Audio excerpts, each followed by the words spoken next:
Hello दोस्तों, स्वागत है हमारे यूट्यूब चैनल एनआर ट्रैवलर में। आप सभी का हार्दिक स्वागत है।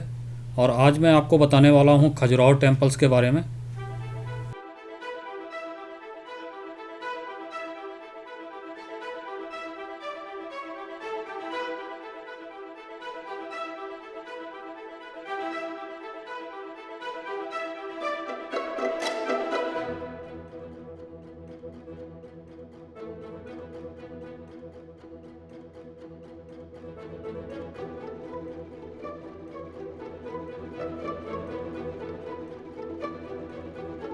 खजुराहो भारत के मध्य में स्थित मध्य प्रदेश स्टेट का एक बहुत ही खास शहर है और पर्यटक स्थल है, जो अपने प्राचीन और मध्यकालीन मंदिरों के लिए देश भर में, दुनिया भर में प्रसिद्ध है।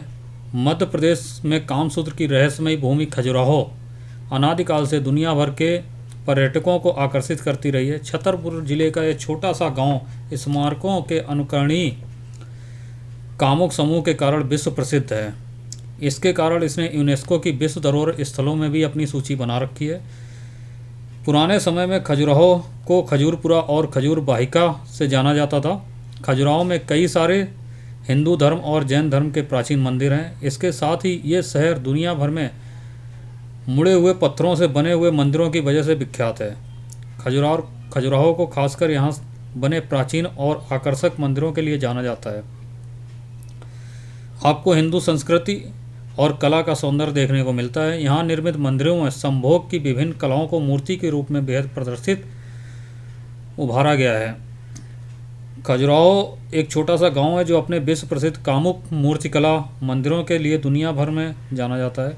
यह भारत के मध्य प्रदेश में स्थित छतरपुर जिले के अंतर्गत आता है। खजुराहो के मंदिरों को चंदेल वंश के राजपूत शासकों द्वारा बनवाया गया था, जिन्होंने 10वीं से 13वीं शताब्दी ईस्वी तक मध्य भारत पर शासन किया था। मंदिरों को बनवाने में लगभग 100 साल का समय लगा था। प्रत्येक चंदेला शासक ने अपने जीवन काल में कम से कम एक मंदिर का निर्माण किया था। चंद्रवर्मन खजुराहो और चंदेल वंश के संस्थापक थे। चंद्रवर्मन भारत के मध्यकाल में बुंदेलखंड में शासन करने वाले एक गुर्जर राजा थे। वो अपने आप को चंद्रवंशी मानते थे। 10वीं से 13वीं शताब्दी तक मध्य भारत में चंदेल राजाओं का राज था। इन्हीं चंदेल राजाओं ने 950 ईस्वी से 1050 ईस्वी बीच खजुराहो के मंदिरों को बनवाया था। मंदिर परिसर में लगभग 12वीं शताब्दी तक 85 मंदिर थे और 25 ही बचे हैं जो वर्ग खजुराहो में। ऐसा माना जाता है कि 12वीं सदी के अंत तक खजुराहो में लगभग 85 मंदिर थे और अब केवल 25 मंदिर ही बचे हैं। ये मंदिर 20 किलोमीटर के एरिया में फैले हुए हैं। खजुराहो में बने हुए मंदिर काफ़ी प्राचीन है। यहाँ का इतिहास लगभग 1000 साल पुराना है। पृथ्वीराज रासो में मध्यकाल के दरबारी कवि चंदवरदाई में चंदेल वंश की उत्पत्ति के बारे में बताया है। उन्होंने इसमें यह लिखा, काशी के राज पंडित की बेटी हेमवती बेहद खूबसूरत थी। जब एक दिन वो गर्मियों के मौसम में रात के समय कमल पुष्पों से भरे एक तालाब में नहा रही थी, तो उसकी खूबसूरती देखकर भगवान चंद्र उनकी ओर आकर्षित हो गए। हेमवती की सुंदरता से मोहित होकर भगवान चंद्र ने धरती पर आकर मानव रूप धारण कर और हेमवती का हरण कर, हेमवती एक विधवा थी और एक बच्चे की माँ भी थी। उन्होंने चंद्रदेव का चरित्र हनन करने और जीवन नष्ट करने का आरोप लगाया। मंदिर करीब 1000 साल से भी ज़्यादा पुराना है। यहाँ की सबसे बड़ी खास बातें, हिंदुओं का बेहद खास मंदिर है। इन मंदिरों की महत्ता इस बात से पता चलती है कि यूनेस्को ने इन्हें वर्ल्ड हेरिटेज की लिस्ट में शामिल किया हुआ है। खजुराहो के मंदिर 2 भागों में बटे हुए हैं, जिसमें से एक को वेस्टर्न ग्रुप और दूसरे को ईस्टर्न ग्रुप कहा जाता है।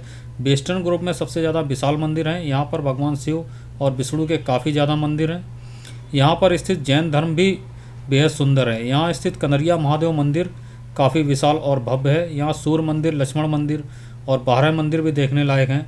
इस शहर में हिंदू धर्म के चारों पुरुषार्थ, धर्म, अर्थ, काम और मोक्ष एक साथ दिखाई देते हैं। खजुराहो में घूमने के लिए अपने प्रसिद्ध मंदिर के कारण खजुराहो पर्यटकों की पहली पसंद बना हुआ है। यहाँ घूमने की जगह है जहाँ पर अपनी खजुराहो यात्रा में उनको शामिल कर सकते हैं। यहाँ देखने के लिए आपको लक्ष्मण मंदिर खजुराहो के मंदिरों में दूसरे नंबर पर आता है। इस मंदिर का निर्माण 930 से 950 ईस्वी के मध्य में किया गया था। यह भव्य और आकर्षक मंदिर भगवान विष्णु को समर्पित किया गया है। इस मंदिर में बनी मूर्तियाँ बहुत ही आकर्षक और देखने लायक हैं।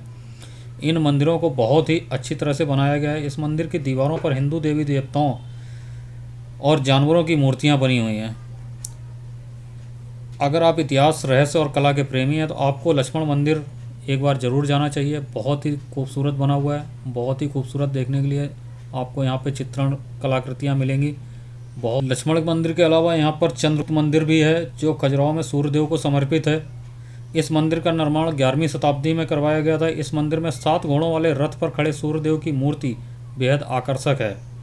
इस मंदिर की दीवार पर बहुत ही सुंदर और बारीक नक्काशी की गई है। इस मंदिर में भगवान विष्णु का 11 सर वाला रूप और कामुक प्रेम दर्शाते प्रेमी जोड़े बेहद आकर्षक हैं। इस मंदिर की बाहर की दीवारों पर भी देवी देवताओं और स्त्रियों और बहुत सारे पत्थर की नक्काशी बनी हुई है। बहुत सारे जानवरों की यहाँ पे प्रतिलिपि बनी हुई है, तो आपको देखने में बहुत ही आकर्षक लगेगा। चित्रगुप्त मंदिर, कंदरिया महादेव का टेम्पल देखने को मिलेगा। कंदरिया महादेव टेम्पल जो है सबसे विशाल मंदिर है। यह मूलतः शिव मंदिर है जिसका निर्माण 999 सन ईस्वी में हुआ था। इस मंदिर का नाम कंदरिया भगवान शिव के नाम कंदर्पी से हुआ है। कंदर्पी से कंडरपी शब्द बना है जो बाद में कालांतर में कंदरिया में बदल गया। साथ ही आपको पार्वती मंदिर, और यहाँ आप चारों तरफ देखेंगे तो बहुत ही खूबसूरत आपको ग्राउंड मिलेगा जहाँ आप बैठ सकते हैं, एंजॉय कर सकते हैं, पिकनिक मना सकते हैं। चारों तरफ बहुत ही हरा भरा ग्रीन से, घास से पूरा सुसज्जित पार्क है। बहुत ही खूबसूरत देखने में लगता है चारों तरफ से। और यहाँ के जितने भी मंदिर हैं वो अपने आप में एक अलग ही कला प्रदर्शित करते हैं। हर मंदिर का निर्माण कहीं ना कहीं किसी न किसी अलग उद्देश्य से किया गया है। यहाँ का जितना भी मंदिर है सब में आपको अलग से अलग डिज़ाइन देखने को मिलेगा। हर मंदिर का डिज़ाइन बिल्कुल ही अलग होगा, अलग अलग मूर्तियाँ होंगी। और ज़्यादातर यहाँ पर मंदिर जो हैं वो भगवान शिव को समर्पित हैं। जहाँ जैसे कि आपका विश्वनाथ मंदिर हो गया, विश्वनाथ टेम्पल हो गया, इसका निर्माण 1002 में राजधर्म द्वारा किया गया था, राजा दंग द्वारा किया गया था। बहुत ही खूबसूरत है।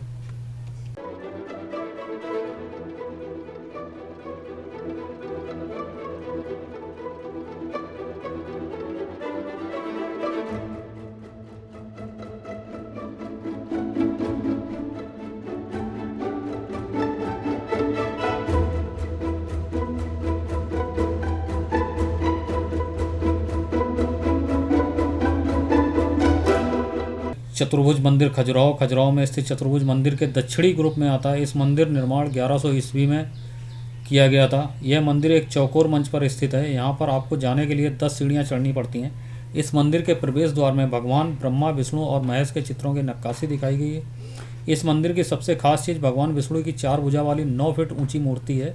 इस मंदिर में नरसिंह भगवान और शिव के अर्धनारीश्वर की मूर्ति भी है। इसके अलावा आपको देवी जगदम्बा मंदिर मिल जाएगा देखने को। देवी जगदम्बा मंदिर खजुराहो मध्य प्रदेश में लगभग 25 मंदिरों का समूह में से एक है। खजुराहो एक विश्व धरोहर स्थल है। देवी जगदम्बा मंदिर उत्तर में एक समूह में जो कई कामुक नक्काशी के साथ खजुराहो में सबसे अधिक सजाए गए मंदिरों में से एक है। नक्काशी के 3 वर्ण मंदिर के शरीर को घेरते हैं। गर्भगृह में देवी की एक विशाल प्रतिमा है।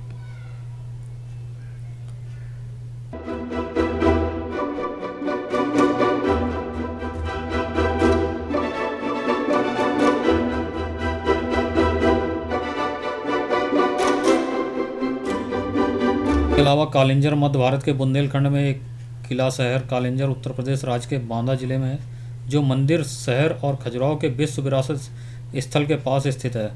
किला रणनीतिक रूप से विंध्य रेंज के अंत में अलग चट्टानी ऊंचाई और बुंदेलखंड के मैदानी इलाकों को यहाँ से देखा जा सकता है।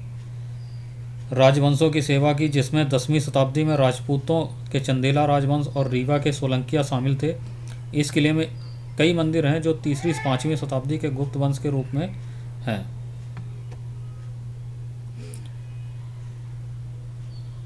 इसके अलावा आप देखेंगे यहाँ पर बहुत ही खूबसूरत तरीके से जो आपके चारों तरफ आप देखेंगे मंदिर के जो डिज़ाइन है कुछ अलग ही तरीके, हर मंदिर का डिज़ाइन आपको यूनिक मिलेगा और सभी में कामसूत्र से रिलेटेड पिक्चर्स दर्शाए गए हैं।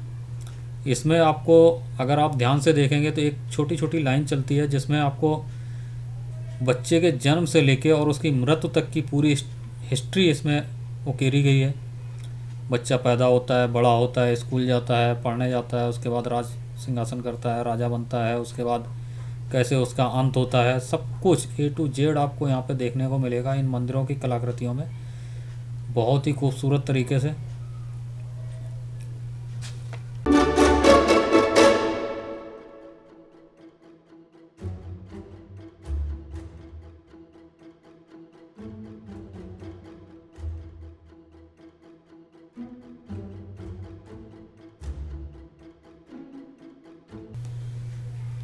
कंदरिया महादेव टेम्पल खजुराहो का सबसे विशाल टेम्पल है। यह मूलतः शिव मंदिर है जिसका निर्माण 999 ईस्वी में हुआ था, और इस मंदिर का नाम कंदरिया भगवान शिव के नाम कंदर्पी से हुआ है। कंदर्पी शब्द बना है जो बाद में कालांतर में कंदरिया में बदल गया। और यहाँ पर भी आपको चढ़ने के लिए आपका जो मंदिर का गेट होगा वो लगभग सभी मंदिरों का गेट एक जैसा ही बना हुआ है, एंट्री पॉइंट सबका सेम टू सेम। और अंदर जाने के बाद आपको स्ट्रक्चर भी लगभग सेम मिलता है। आपको जैसे आप अंदर इंटर करते हैं, इंटर करने के बाद आपको एक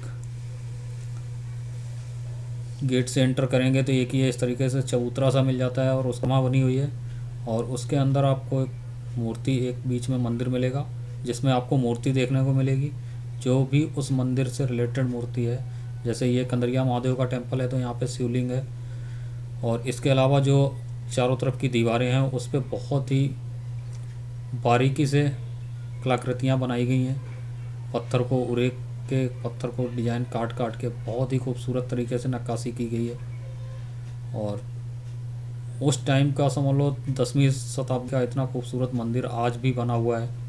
यहाँ पे बहुत सारी मूर्तियाँ खंडित भी हैं, बहुत सारे देखो स्टैचू जो बने हुए हैं बहुत सारे खंडित हो चुके हैं, लोगों ने तोड़ दिए या जो मुग़ल काल में तोड़ दिए गए थे, खंडित कर दिए गए थे। तो यहाँ पे बहुत सारी प्रतिमाएं आपको खंडित मिलेंगी, और मोस्टली देखने को उससे भी आप बहुत कुछ सीख सकते हैं। आपको देखने के लिए बहुत ही यूनिक चीज़ें यहाँ पे मिलेंगी जो शायद ही कभी कहीं और देखी होंगी।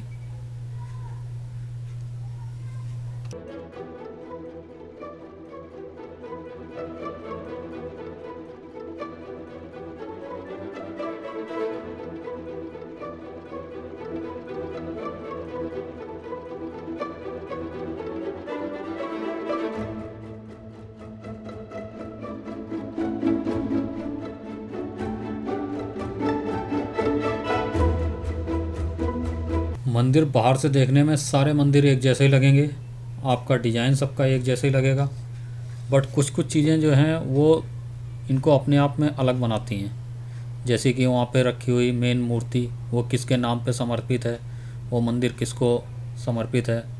तो इस तरीके की बहुत सारी चीज़ें हैं जो आपको हर मंदिर में अलग अलग यूनिक बनाती हैं। बाकी डिज़ाइन आर्किटेक्चर आपको बिल्कुल सेम मिलेगा, A to Z आर्किटेक्चर। और इस पे जो आप ये मूर्तियाँ देख रहे हैं सब कुछ ना कुछ अलग अलग यूनिक तरीके से बनी हुई हैं। यहाँ पे आपको कामसूत्रा के पोज देखने को मिलेंगे बहुत सारे। ये फेमस ही यहाँ पे खजुराहो का जो टेम्पल है वो फेमस ही इसलिए है कि यहाँ पे कामसूत्रा के चित्र दर्शाए गए हैं। इतिहास के ऊपर तो कहते हैं यहाँ पे खजुराहो में पृथ्वीराज रासो में मध्यकाल के दरबारी कवि चंद्रबरदाई में चंदेल वंश की उत्पत्ति के बारे में बताया है। उन्होंने इसमें यह लिखा था कि काशी के राज पंडित की बेटी हेमवती बेहद खूबसूरत थी।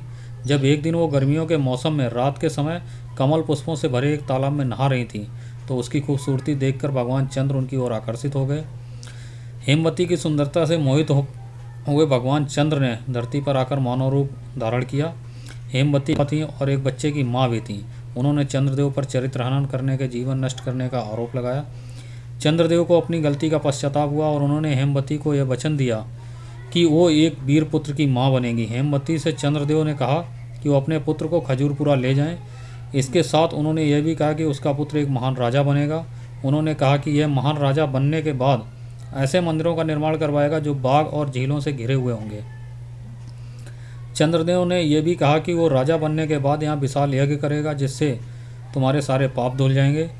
चंद्र की बातों को सुनकर हेमवती ने पुत्र को जन्म देने के लिए अपना घर छोड़ दिया। उसके बाद उसने एक छोटे से गांव में पुत्र को जन्म दिया।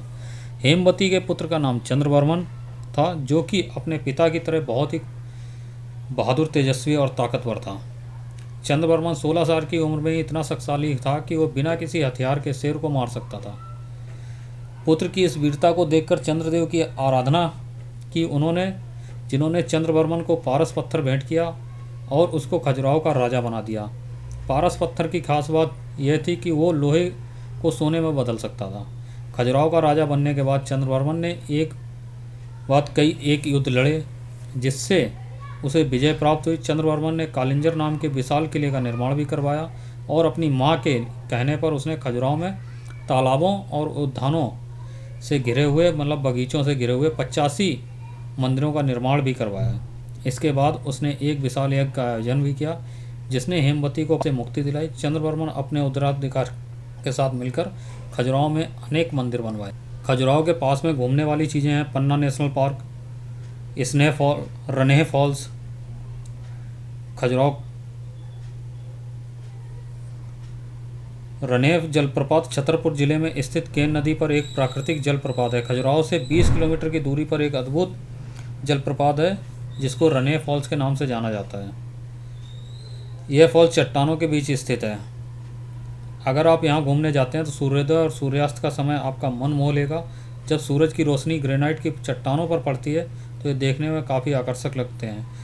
खजुराहो कब जाना चाहिए? अगर आप खजुराहो घूमने जाने का मन बना रहे हैं तो वैसे तो आप यहाँ किसी भी मौसम में जा सकते हैं। शहर में मानसून का समय खजुराहो जाने के लिए एक सुखद मौसम का एहसास दिलाता है। इस मौसम में कुछ दिनों तक मध्यम बारिश होती है, लेकिन अगर आप यहाँ घूमने का पूरा मज़ा लेना चाहते हैं तो आपके लिए सर्दियों का मौसम सबसे अच्छा रहेगा।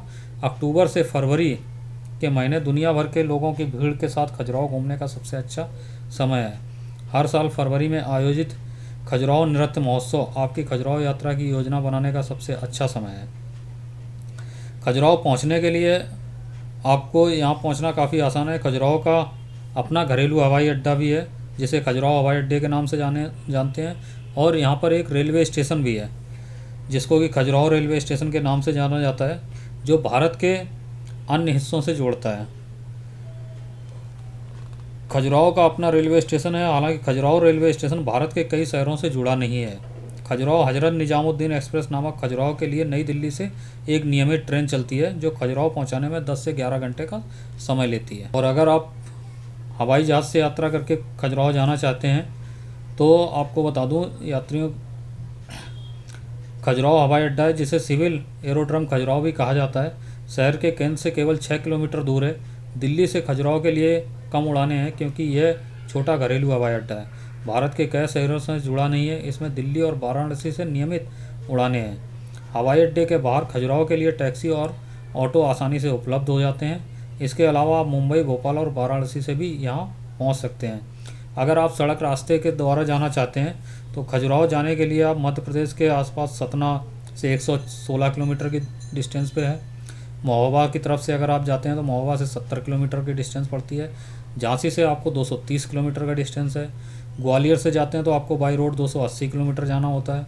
भोपाल से जाते हैं तो आपको 375 किलोमीटर की दूरी तय करनी पड़ेगी। और अगर आप इंदौर से जाते हैं तो आपको 565 किलोमीटर की दूरी तय करनी पड़ती है। यहाँ से एमपी पर्यटन की कई सारी सीधी बसें उपलब्ध हैं। NH-75 खजुराहो के इन सभी प्रमुख स्थलों से जोड़ता है। अगर आप रोड से खजुराहो जाना चाहते हैं तो यह बिल्कुल भी समस्या वाला नहीं है। आपको खजुराहो पहुंचने में बहुत ही आसान है। खजुराहो में रुकने के लिए आपको होटल मिल जाएंगे। यहाँ 2 स्टार से लेकर 5 स्टार तक के होटल मिल जाते हैं, जिनकी कि आपको पर रूम का आपका जो चार्जेज होगा वो लगभग 1400 रुपये से लेकर 5000 रुपये तक होती है। इस कीमत में आपको यहाँ पे बहुत सारे अच्छे रूम मिल जाएंगे, जिनको कि आप अपने परिवार के साथ या फैमिली के साथ, फ्रेंड्स के साथ, आप जैसे भी जाना चाहें आप यहाँ पे जा सकते हैं। और अगर आपको ये वीडियो मेरी पसंद आई है तो लाइक, शेयर, कमेंट ज़रूर कर दें। और आप लोग कमेंट करेंगे तो हमें भी अच्छा लगेगा, आगे और वीडियो बनाएंगे। अगर आपको वीडियो पसंद आती है तो प्लीज़ चैनल को सब्सक्राइब कर लें और वीडियोज़ को लाइक ज़रूर कर लें, शेयर करें। थैंक यू, धन्यवाद आपका बहुत बहुत।